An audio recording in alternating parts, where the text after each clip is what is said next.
Children, now we'll make a picture by joining the dots. So kids, join the dots from 1 to 15 to complete the picture.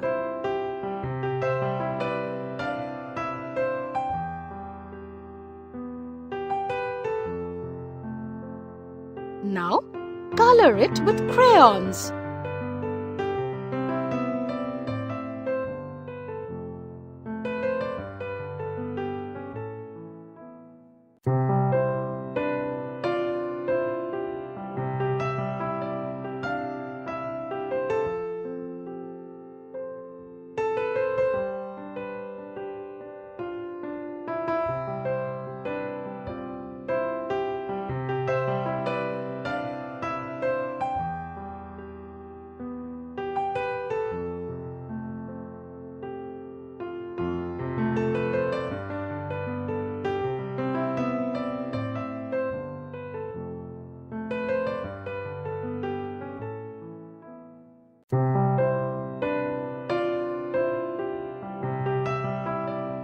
Yes, it is a frog.